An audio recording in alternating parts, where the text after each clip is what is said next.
저번에 뵙고 또 만나 뵙게 돼서 너무 반갑습니다. 복음의 빛 교회. 기분 나쁘지 않으시죠? 네, 준비하고 있는 정근태 목사입니다. 찬양 너무 찬양 속에서 하나님 또 우리 함께 하시고 또 신실하심 또 부어주시는 은혜가 있어서 너무 좋았고요. 그리고 어저께 또 특별 일을 금식 기도회 하셨다고 다들은 아니구나. 네, 뭐 다 한 마음이 돼서 하는 거죠. 예, 그래서 영성이 더 시퍼렇게 날이 서 있는 것 같은데 좀 부담이 됐어요. 어떻게 하면은 누가 되지 않을까? 복음의 교회 성도들한테 주의 말씀을 전할 때 어떻게 하면 하나님의 또 통로가 되어져서 은혜를 이렇게 흘려보낼 수 있을까? 이렇게 부담이 되더라고. 생각하면 생각할수록. 그래서 한 가지 주님이 주신 마음이 있어요. 원고에 충실해야겠다. 네. 괜히 오버하지 말고 이상한 개그 치려고 하지 말고 그냥 원고에 충실해서 주의 말씀 전하면 그 말씀 자체가 능력이 있기 때문에 주께서 일하시리라고 믿습니다. 그리고 또 오늘 설교는 약간 제가 하기 꺼려하는 주제 설교예요. 예, 그래서 또 이 김명효 목사님도 계속 강해 설교인가요? 아니, 강해 설교 아니에요? 쭉 말씀 따라 쭉 나가시잖아요. 예, 그래서 저도 그걸 좋아해서 할까 하다가 제가 묵상했던 본문을 가지고 준비하다가 영 안 풀려가지고 그래서 한번 가는 거 주제 설교 해야겠다라는 생각을 갖고 왔습니다. 여호수아 1장 8절부터 9절 설교 제목을 이렇게 잡아봤어요. 나의 갈 길 다가도록. 성경 속에서 하나님이 역사하시는 그 모습들을 보면 하나님의 역사가 참 독특해요. 이 말은 무슨 말이냐면 우리가 세상 가운데 익히 경험하고 알고 있던 세상의 방식과 방법과는 전혀 다르게 하나님이 역사하시는 것을 볼 수 있죠. 그 대표적인 예로 우리가 너무 잘 알고 있는 출애굽 사건입니다. 이스라엘 민족이 애굽에 400년 이상 애굽의 노예로 시달리고 고생하다가 그들이 하나님 앞에 부르짖죠. 그리고 그 하나님이 그들의 부르짖음을 들으시고 그 이스라엘 민족들을 애굽에서 출애굽 해방시키기 위해서 한 사람을 보내십니다.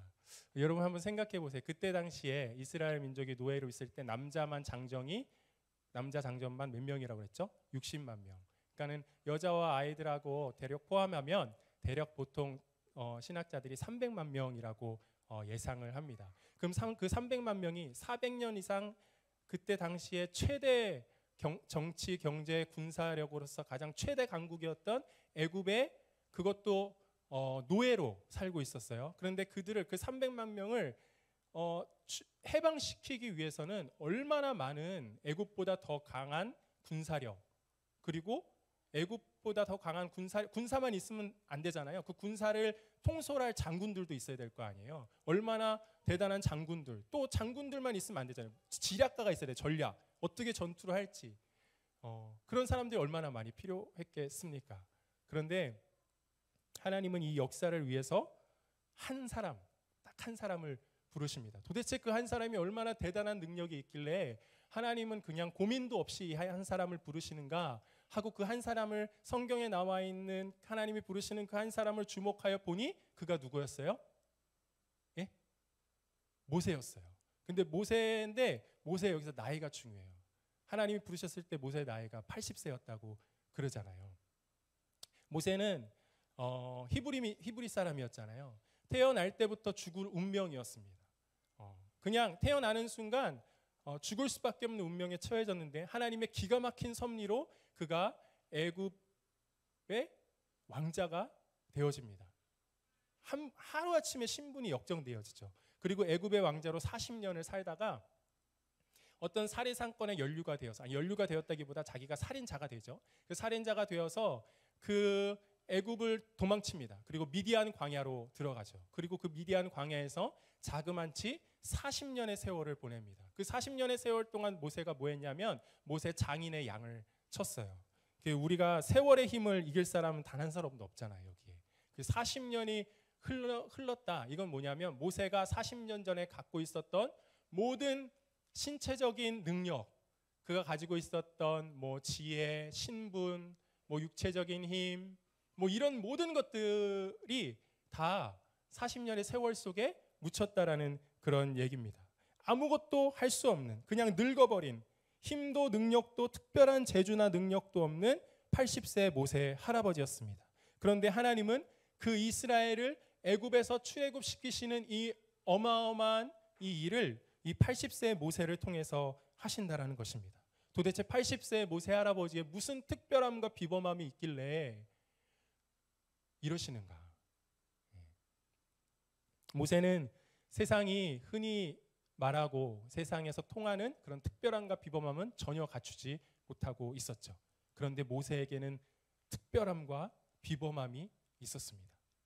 이게 성경이 얘기하고 있는 모세의 특별함입니다. 이런 것이에요. 그는 혼자 힘으로는 아무것도 할 수 없는 사람이었죠.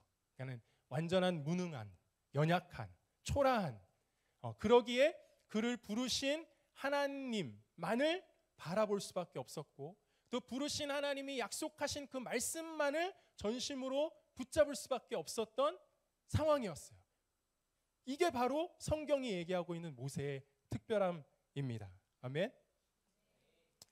여러분, 이 세상이 우리에게 끊임없이 전하고 있는 메시지 한 가지가 있다고 저는 생각해요. 이 세상이 우리에게 전하고 있는 메시지, 그게 뭐냐면 너의 인생은 너에게 달려있다라는 거예요. 그게 미디어를 통해서, 수많은 자기 개발 서적을 통해서, 그리고 이 땅에 살아가는 사람들의 그 삶의 모습과 경험들을 통해서 우리가 알게 모르게 그 메시지를 끊임없이 듣고 살아갑니다. 너의 인생은 너에게 달려있다라는 것입니다. 그래서 이 세상에서 이 메시지를 듣고 살아가는 삶의 방식이 이런 식으로 흘러가요. 어떤 식으로 흘러가냐면, 지금 자기가 현재 가지고 있는 조건과 능력을 세상이 알아주고 주목해주고 인정받는 수준으로, 그 속된 말로 세상에서 잘 먹히는 그런 수준으로 만들려고 합니다. 그래서 끊임없이 자기 삶에 가지고 있는 그 모든 에너지를 자신의 부족함을 감추고 메꾸고, 그리고 또 남보다 더 뛰어나고 남보다 더 돋보이고 남보다 더 화려한 조건과 능력을 갖추기 위해서 자기 삶의 모든 에너지를 다 거기다 쏟아 붓습니다. 왜냐하면 이 세상은 치열한 경쟁 사회잖아요. 그 경쟁에서, 남과의 경쟁에서 이겨야 이긴 것만큼 많은 것을 소유할 수 있죠. 그리고 소유한 것만큼 더 행복해질 수 있다고 믿고 있기 때문입니다. 그래서 이렇게 살아가는 사람들은 자신의 삶에, 자신의 인생의 모든 의미와 가치와 행복이 어디에 달려 있다고요? 나의 조건과 능력에 달려 있다고, 그렇게 철저히 믿고 살아가게 되는 것이죠. 많은 그리스도인들도, 앞에 서 있는 저도 어느덧 이 메시지에 이렇게 알게 모르게 길들여져 살아가고 있는 것 같아요. 그래서 지금 내가 처한 삶의 자리, 지금 내가 가지고 있는 인생의 조건과 자격과 능력을 바라보면서 내 인생의 가치와 그리고 내 인생의 소중함을 잘 모르는 것 같아요. 잘 깨닫질 못하죠. 그래서 오늘날 많은 그리스도인들이 자기 존재가, 자기 삶의 인생의 그 가치가 삶의 어떠한 자리로 부르심을 받든지 간에 상관없이 그냥 있는 그 자체가 얼마나 존귀하고 영광스럽고 가치 있고 소중한지 잘 모른 채, 잘 모르니까 요새 말로 욜로족이 되는 거잖아요. 그냥 한순간에 그냥 그 재미와 행복을 위해서 그렇게 삶을 버려버리죠.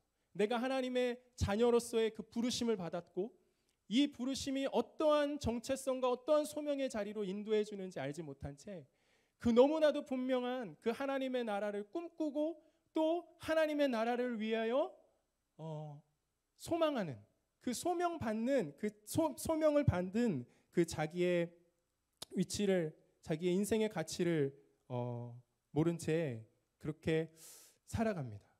여러분, 우리의 인생이 다른 사람들에 비해 좀 연약하고, 그리고 다른 사람들에 비해 문제가 많고 잘 안 풀리고 이런다고 해서 우리의 인생의 가치가 상실됩니까? 여러분, 절대 그렇지 않아요. 성경은 절대 이런 식으로 삶을 해석하지 않습니다. 하나님은 우리 한 사람 한 사람을 향해 가지고 계시는 계획과 뜻이 있으시다고 누누이 성경 말씀을 통해서 우리 가운데 말씀해주고 계십니다. 아멘. 하나님이 우리에게 성경을 통해서, 주의 말씀을 통해서 우리가 이 세상에서 살아가는 동안에 여지껏 듣지 못했던 놀라운 메시지, 세상과 전혀 반대되는 세상의 메시지는 뭐라고요? 너의 인생은 너에게 달려있다. 그런데 그것과 전혀 반대되는 메시지를 우리에게 들려주십니다. 그 메시지가 뭐였겠어요? 너의 인생은 하나님에게 달려있다.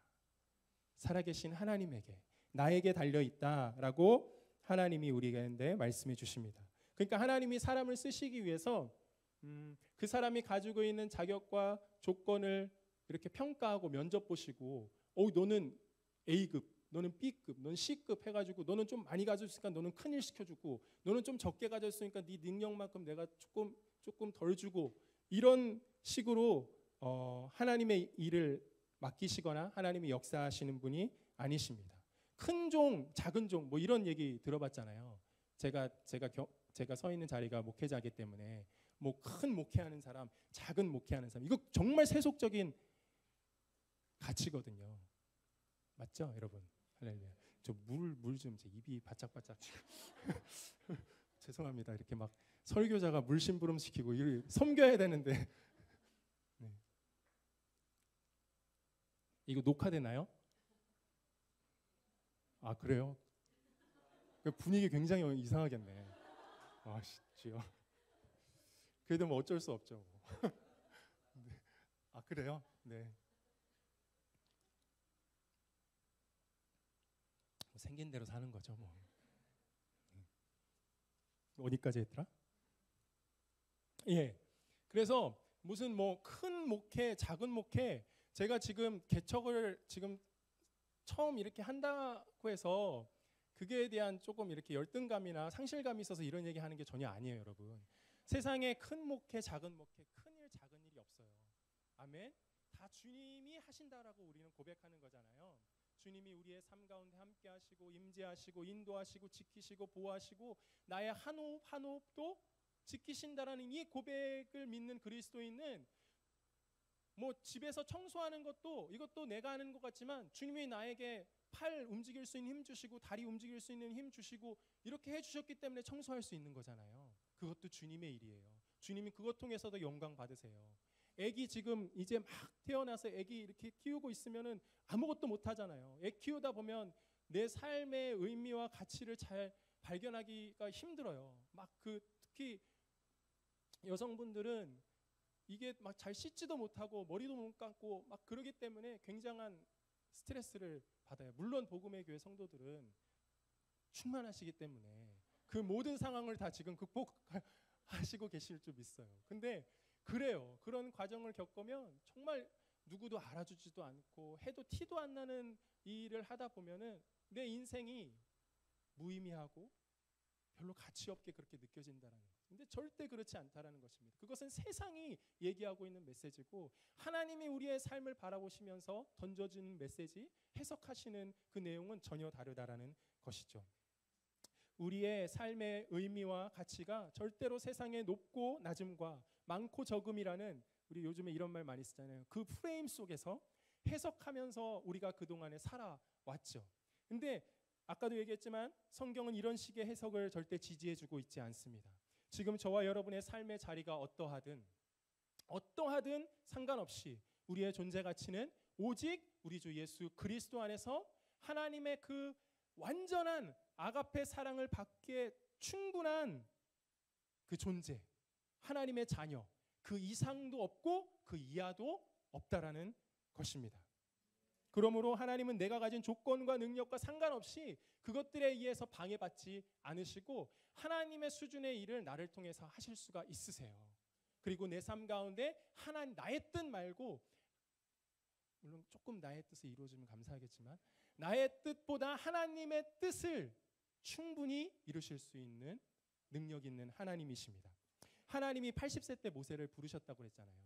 그런데 하나님이 원래는 모세를 예를 들자면 40세에 미디안 광야로 도망쳤을 때 한 5년 동안 이렇게 굴리신 다음 5년 동안 훈련시키신 다음에 이렇게 45세 때 부르기로 하나님이 계획을 하셨다고 쳐요. 그런데 하나님이 세상을 경영하시느라고 너무 바쁘셨던 거예요. 근데 순간 모세를 잊어버렸어요.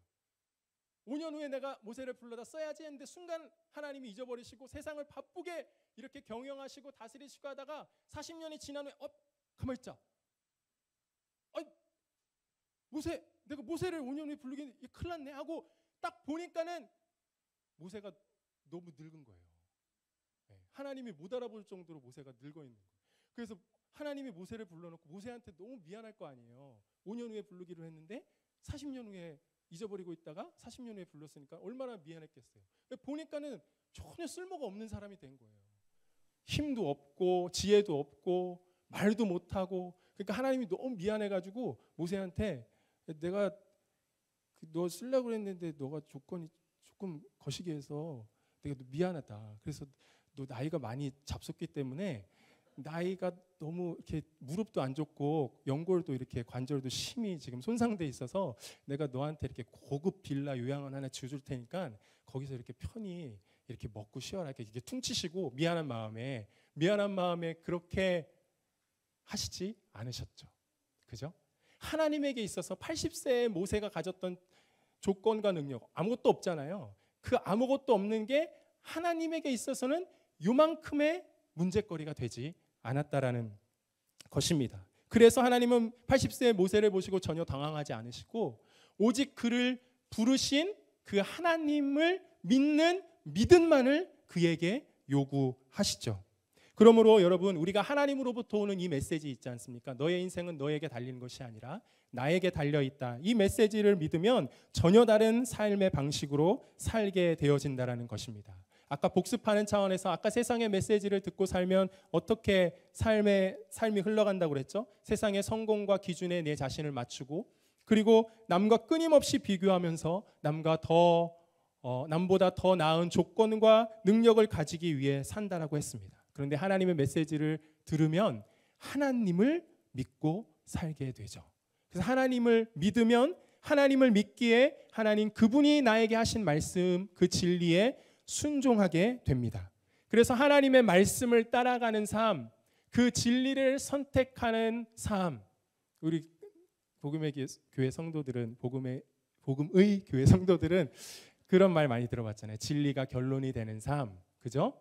그것이 우리의 삶의 궁극적인 목적이 되는 것입니다. 여러분, 오늘 이 시간에 우리가 주일날 하나님 앞에 예배드리러 이렇게 모였잖아요. 하나님 만나기 위해서. 그리고 또 우리의 삶에 필요한 하나님의 은혜를 공급받고 또 성령으로 충만받기 위해서 그렇게 모였잖아요.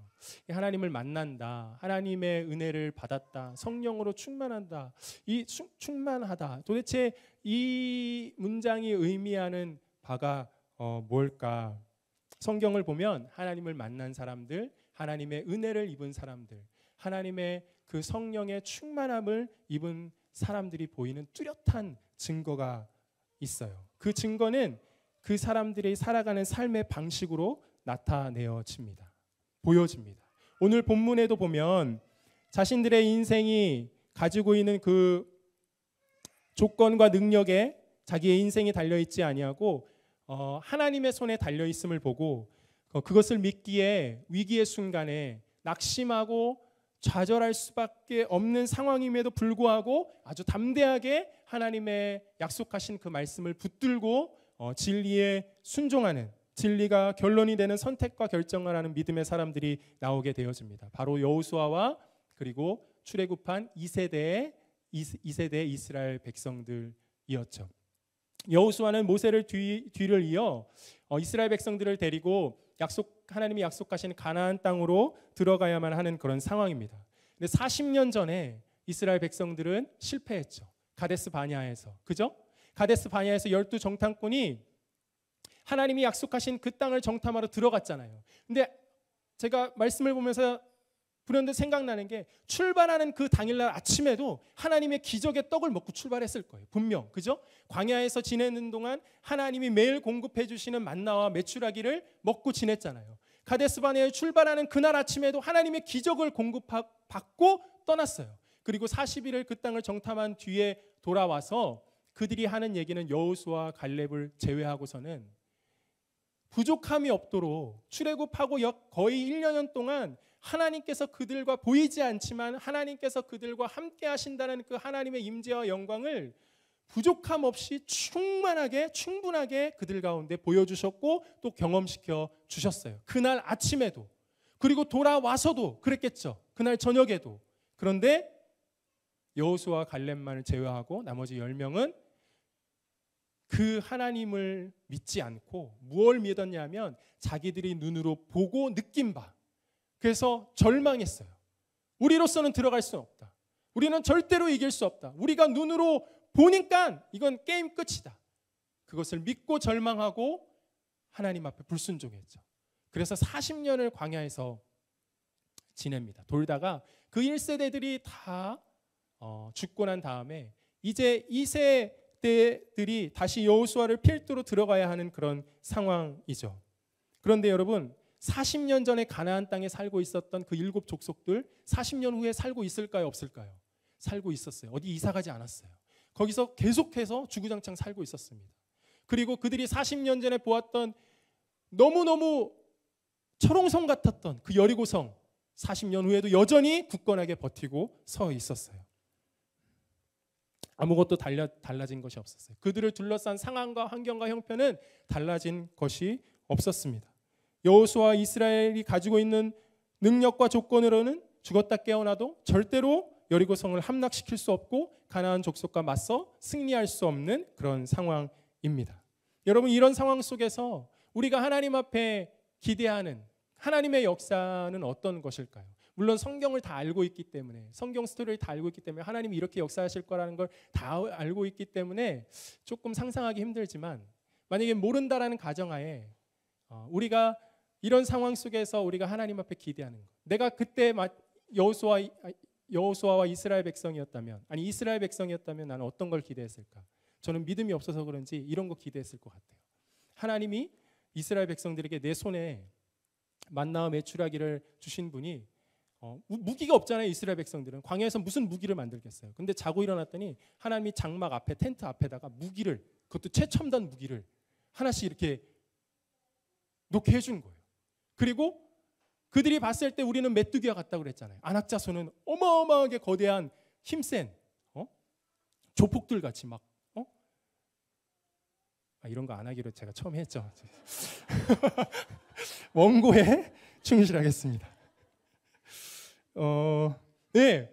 그래서 그날 아침에 만나를 딱 먹었더니 막 힘이, 없던 근육이 막 생기고 어마어마한 힘이 생기는 거예요. 네.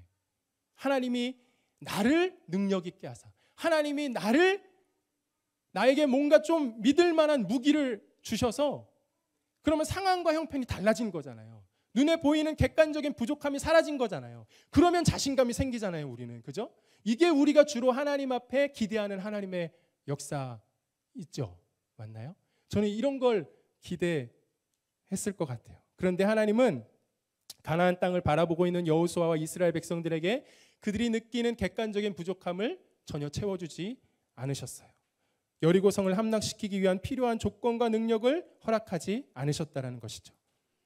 한마디로 여호수아와 이스라엘 백성들은 40년 전이나 40년 후나 크게 달라진 것이 없이 그대로였습니다.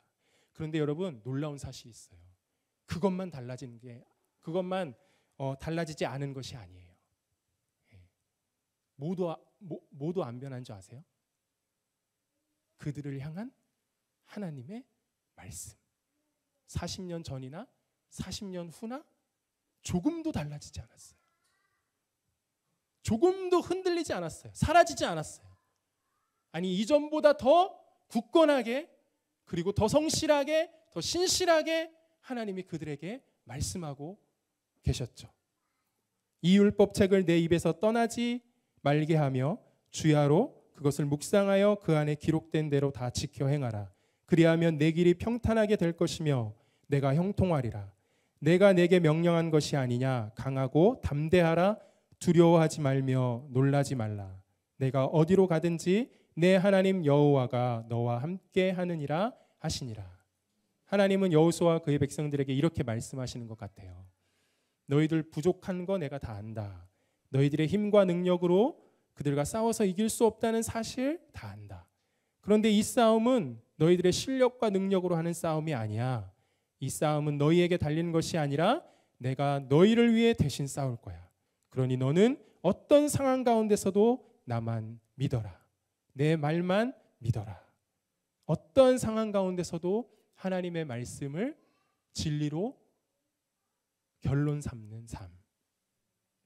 여호수아와 이스라엘이 여리고성 앞에 있었던 것처럼 오늘 이 시대를 살아가는 우리들도 세상이라는 이 거대한 성 앞에 서 있는 것 같아요. 우리가 사는 이 세상은 철저하게 힘의 논리로 움직이잖아요. 그렇죠? 속된 말로 힘센 놈이 장땡이잖아요. 힘센 놈이 더 많은 것을 갖잖아요. 소유하잖아요. 그래서 세상 속에서 사는 모든 사람들은 자기도 알게 모르게 이 세상의 힘의 논리에 순응하며 살아갑니다. 그래서 힘을 추구하는 것이 삶의 목적이죠. 그래서 힘이 되는 조건이 된다. 힘이 되는 나에게 힘이 되는 조건이라면 그것이 무엇이든지 잡고 싶고 해요. 붙잡고 싶어 해요. 그게 뭐 외모가 됐던 돈이 됐던 학력이 됐던 뭐 인기가 됐던 인맥이 됐던 그것을 끊임없이 붙잡으려고 쫓아갑니다. 그런데 하나님은 이러한 세상 속에서 우리를 불러내셨잖아요. 다른 메시지로. 그죠? 우리를 구원하셔서 세상으로부터 우리를 구별하셔 불러내셨잖아요. 하나님의 자녀 삼아 주셨잖아요. 이 하나님의 자녀 삼아 주셨다라는 말, 이거 곰곰이 생각하면 생각할수록 엄청난 말입니다. 어마어마한 말입니다. 우리가 믿는 하나님은 어떤 분이세요? 온 세상과 우주 만물을 창조하신 분이에요. 말씀으로 지으신 분이에요. 능치 못함이 없으세요. 전능하신 분이에요. 그런데 그 하나님이 영원히 죄로 말미암아 영원히 끊어져서 하나님과 영원히 끊어져서 하나님을 알지도 못하고 알지도 못할 뿐만 아니라 하나님께로 나아갈 수도 없고, 그래서 결국엔 하나님의 저주와 심판을 받을 수밖에 없는 우리의 운명을 하나님이 구원하시기 위해서 어떤 대가를 치르셨냐면 자기의 아들 독생자 예수 그리스도를 십자가의 죽음에 기꺼이 내어주는 대가를 우리를 위해, 그죠? 지불하셨어요. 이 말을 쉽게 얘기하면 하나님이 당신의 목숨 다해서 우리를 사랑하신다라는 거예요. 생명 걸고 사랑하신다라는 거죠. 이 말을 정말 믿고 받아들이면 더 이상 다른 말이 필요 없죠. 네. 저와 여러분 하나님의 자녀입니다. 끝! 기도하시겠습니다. 빨리 기도하고 헌금 드리고 우리 빨리 점심 먹고. 네. 이게 진짜 내 안에 아멘 되어지면, 내 영혼 가운데 아멘 되어지면 말씀 여기서 접어도 돼요. 근데 준비한 게 아직 3장이 더 남아서 아쉽잖아요. 온 세상의 주인이시고 세상 그 누구보다도 크신 그 위대하신 하나님이 나를 생명 걸고 사랑하신다는데, 그 사랑을 말로만이 아니라 십자가로 확증하셨다는데, 그럼 그게 다 아닌가요? 하나님이 내 아버지가 되어주셨다잖아요. 그럼 내게 부족한 게 뭐가 있어요? 그죠? 근데 거울을 보면 부족함 투성이죠. 네, 허물투성이고. 성경은 분명히 예수를 믿는 나를 보고 너는 하나님의 작품이다 라고 말씀해 주시는데, 하나님이 지금도 너와 함께 하셔. 세상 끝날까지 너를 떠나지 않을 거야. 하나님 너의 선한 목자가 되어주셔서 너를 의의 길로 인도해 줄 거야. 네가 사망의 음침한 골짜기를 지나갈 때 하나님이 너의 지팡이와 막대기가 되어주실 거야 라고 막 엄청난 우리에게 그 축복과 위로와 능력의 말씀을 쏟아 부어주고 계시지만, 가끔은 이 세상 앞에 서 있는 내 자신을 보며, 그리고 내가 나를 봤을 때 어떨 땐 초라하고 볼품없고 나 왜 이것밖에 안 되지? 라는 그런 생각이 찾아올 때 솔직한 말로 하나님의 말씀이, 이건 저의 개인적인 고백, 솔직한 말로 이 하나님의 이 어마어마한 말씀이 잘 믿어지지 않을 때가 많아요. 그런데 여기서 우리의 오해가 있다라고 생각합니다. 하나님이 우리를 당신의 자녀로 삼아 주셨을 때, 아까도 얘기했잖아요. 우리를 세상으로부터 구별해 내셨다고요. 다시 말해서 하나님은 우리를 세상의 힘의 논리에 순응하는 삶으로부터 우리를 건져 내어 주셨다라는 것입니다. 전혀 다른 삶의 세계로 우리를 인도하셨다라는 것이죠. 전혀 다른 삶, 그건 아까도 반복적으로 얘기했지만 하나님을 믿기에 세상과 세상의 기준의 가치를 따르지 않고 하나님의 말씀, 그 진리로 결론 내리는 삶입니다. 하나님은 당신의 자녀들에게 이 세상을 맡기셨어요. 다스리고 정복하라고 맡기셨죠. 그런데 여러분 생각해 보세요. 상식적으로 세상을 다스리고 정복하려면 세상은 힘 가진 사람들이 지금 다스리고 있잖아요. 그런데 그 세상을 내가 다스리려면 그 사람보다 내가 더 많은 힘을 가지고 있어야만 다스릴 수 있지 않겠어요? 상식적으로. 우리가 사는 이 세상이 힘이 통하는 세상이라고 했습니다. 그러면 세상을 정복하고 다스리는 사람이 되기 위해선 세상에서 통하는 힘을 가지고 있어야 됩니다. 그런데 하나님은 우리에게 세상에서 통하는 힘을 주시지 않으세요. 마치 여리고성 앞에 있었던 여호수아 이스라엘 백성을 대하던 모습과 흡사한 것 같아요. 하나님은 여호수아 이스라엘 백성들에게 여리고성을 정복하라고, 가나안 땅을 정복하라고 하시면서 가나안 사람들과 같은 힘, 그보다 더 많은 힘을 주신 적이 없으세요. 대신에 여호수아에게 가나안 사람과 다른 힘, 가나안으로부터 구별되는 힘, 하나님으로부터 오는 힘을 주셨죠. 그것이 하나님의 말씀을 붙드는 것이었어요. 진리를 결론으로 내리는 것이었어요. 믿음의 삶이었죠. 이것이 세상과 전혀 다른 삶이라는 것입니다. 아멘. 우리가 이렇게 때로는 우리 자신의 연약함과 한계와 초라함 때문에 우리의 닥쳐있는 상황, 변하지 않는 상황과 그 형편에 대한 것 때문에 우리가 낙심하고 주저앉아 있을 때 있어요. 그런데 하나님은 신기하게도 거듭난 예수 그리스도 그 안에 있는 그 영혼들에게 하나님은 계속해서 회복의 역사를 일으키시죠. 다시 믿음의 자리로 나아가게 하시고 다시 말씀 생각하게 하시고 다시 말씀 붙잡는 힘과 용기를 주십니다. 근데 하나님이 이렇게 역사하실 때 하나님만 역사하시면 참 좋은데 우리의 대적인 원수인 사단 그놈도 보이지 않게 우리의 삶 가운데 역사합니다. 어떻게 역사하냐면 내가 믿음을 따라서 진리로 결론을 내리고 하나님의 말씀 앞에 순종하려고 나아갈 때 사단이 우리에게 공격하는 그 한 가지가 있는데 그것이 바로 두려움이라는 감정입니다. 두려움. 하나님의 말씀, 조건과 상황 가운데서 하나님의 말씀을 따라가는 진리로 결론 내리려는 삶을 살려고 할 때 사단은 여지없이 아까 거울 보고 허점투성이라고 했잖아요. 부족한 투성이라고 했잖아요. 자꾸만 내 자신의 형편과 처지와 상황을 묵상하게 만들어요. 그래서 내 연약함과 초라함을 집중하게 하죠. 예를 들면 이런 거예요. 난 하나님의 자녀야. 시험과 환란이 오고 문제가 왔을 때 이 정도 문제 가운데 나 죽지 않아. 하나님이 이 문제를 해결해 주실 거야. 하나님이 함께 하실 거야. 라고 믿음의 선포를 하잖아요. 그런데 어느 순간 여지없이 이런 마음이 훅 들어올 때가 있어요. 야, 하나님이 함께 하시면 왜 이런 문제가 생기냐? 하나님이 인도하시는데 여전히 안 풀리잖아. 여전히 해결되지 않잖아. 상황은 그대로잖아. 아마 이대로 쭉 갈걸? 하나님이 함께 하시면 왜 너의 연약함, 너의 초라함 벗어지지 않는 거지? 이렇게 사단이 공격해 들어옵니다. 지금 나의 상황과 형편 그리고 나의 조건과 능력을 주목하게 하죠. 이런 생각이 쓰나미처럼 막 몰려 들어오면요, 한순간 너무 두려워져요. 그리고 어떻게 하는지 아세요? 너무 두려워서 그냥 낙심하고 절망하고 주저앉아 버려요. 그럼 참 신기한 게 여러분, 말씀 앞에 섰을 때 말씀대로 하려고 할 때 느끼는 그 두려움 있잖아요. 사단이 가져다 주는 두려움. 자꾸 상황과 환경, 야, 너 말씀으로 순종하면 너 뭐가 될 줄 알아? 네가 지금 처해 있는 이 상황과 형편, 너 그 말씀대로 순종한다고 해서 이거 나아지지 않을걸? 하고 찾아오는 그 두려움 있잖아요. 그 두려움 때문에 탁 주저앉아 있으면 순간 두려움이 사라져요. 되게 신기해요.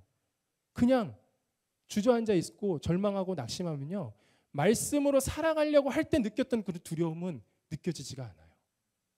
이게 사단의 기가 막힌 전략이에요. 자기 연민에 빠진다고 그러잖아요. 사람들이 자기 연민에 빠지는 여러 가지 이유가 있겠지만, 절망의 자리 가운데 계속 주저앉고 눌러앉아 있는 여러 가지 이유가 있겠지만, 말씀 앞에 섰을 때 그 말씀대로 순종하려고 할 때 느끼는 그 두려움을 피하기 위해서 그 자리에 앉아 있는 경우가 참 많아요. 그리스도인들이. 근데 그 자리에 계속 앉아 있으면 이전보다 더 큰 두려움이 다가오죠. 그럼 그 더 큰 두려움을 또 피하기 위해서 또 회피합니다. 또 절망의 자리로 기어들어갑니다. 또 낙심의 자리로 들어갑니다.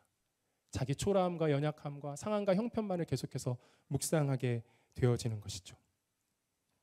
사랑하는 여러분, 그럴 때가 찾아올 때 우리가 이 말씀을 우리가 기억했으면 좋겠습니다. 여호수아와 이스라엘이 맞닥뜨린 상황은 40년 전이나 40년 후나 별반 달라지지 않았죠. 여전히 그들에게 두려움을 가져다 주는 요소들은 사라지지 않았습니다. 그러나 그들과 함께 하시는 하나님도 변하거나 사라지거나 달라지지 않으셨습니다. 할렐루야. 아멘.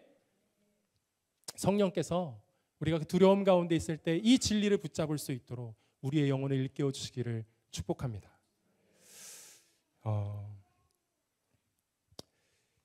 그래서 여호수아 이스라엘 백성들은 여리고성을 무너뜨리고 가나안 땅을 들어갈 수 있었습니다.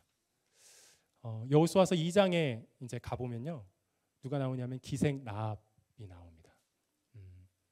라합이라는 그 이름 앞에 수식어가 붙어 있잖아요. 기생. 이 단어를 굳이 구체적으로 설명 안 해주셔도 잘 아시죠?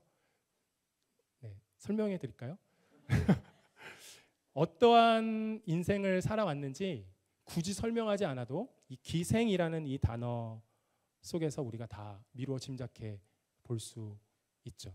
가나안 땅이 어떤 땅이냐면 하나님이 이제 차마 이들이 저지르는 악을 두고 볼 수 없어서 이제 심판하셔야만 되는 그 땅이었어요. 그렇게 악하고 타락한 그 땅에서 가장 어떻게 보면 인생의 밑바닥에 더럽고 지저분하고 비천한 삶을 살고 있었던 사람이 바로 라합이었어요. 모든 사람이 다 행복하길 꿈꾸잖아요. 그죠? 태어나면서부터 나는 기생돼야지 이렇게 태어난 사람 없잖아요. 근데 무슨 연유에 했던지 인생이 꼬인 것 같아요. 근데 이게 풀려지질 않는 거죠. 그래서 계속 그렇게 삶이 흘러왔습니다. 누가 이 여인에게 내일에 대한 희망과 삶의 또 다른 소망을 얘기해 줄 수 있을까요? 그저 그냥 하루하루 육체가 주는 그 쾌락의 몸을 맡기고 살아가는 철저한 세상과 죄의 노예였습니다. 그런데 그녀가 일하고 있는 그 뭐라고 표현하지? 회사가 아니라 그 업소라고 그래야 되나?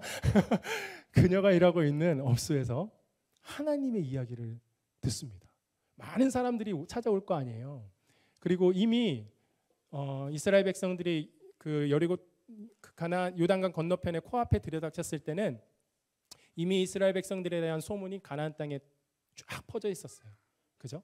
술 마시러 오는 사람들마다 술김에 여러 가지 막 그냥 가십거리를 막 이렇게 하다가 언뜻 야훼 하나님에 대한 이야기가 들려오는 거예요. 애굽에 400년 이상을 노예로 사로잡혀 비참하게 살아가고 있는 그 히브리 민족을 여호와라는 신이 찾아가서 그들이 고통 중에 토해내는 그 부르짖는 소리를 들으시고 그들을 구해내시고 홍해를 가르시고 마른 땅을 걷듯이 거기를 지나가게 하시고 광야에서 40년 동안 만나와 메추라기를 먹이시고 저 요단강 건편에 그 아모리 무서운 그 족속들을 쳐서 이기게 하신 이 히브리 민족의 야훼 하나님, 그리고 그 모든 이야기가 허구가 아니라 그 이스라엘 백성이 산 증인이 되는 거잖아요. 그죠? 그들이 또박또박 걸어오고 있는 거예요. 네. 그 순간에 라합의 마음에 도저히 그녀의 현실과 그녀의 지금 처해 있는 상황과 환경과 조건과 능력과는 전혀 어울리지 않는 그 소망이 피어오르기 시작합니다. 그 소망의 내용은 이런 것이었죠. 어쩌면 여호와 하나님이라는 신이 나같이 깨어지고 비참하고 버려지고 망가진 인생도 어쩌면 내가 그분의 이름을 부르면 나를 기억해 주셔서 나를 구원해 주시지 않을까. 그 누구도 그 영혼 안에 있는 그 간절한 그리고 그 순결한 겉의 삶, 육체의 삶과는 전혀 상관없는 그 영혼 안에서 피어나는 그 순결한 그 소망, 그 신음과 같은 그 하나님을 향한 그 고백을 그 누구도 듣지 못했어요. 그런데 누가 들으셨어요?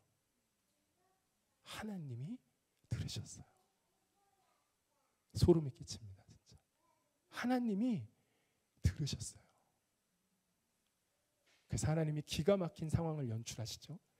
여호수아와 그 백성들 중에 또 정탐꾼을 보내잖아요, 2명을. 그래서 그 2명의 정탐꾼이 기생 라합의 집으로 피신하게 되고 라합이 그들을 숨기고 그들을 도망칠 수 있도록 도와줍니다.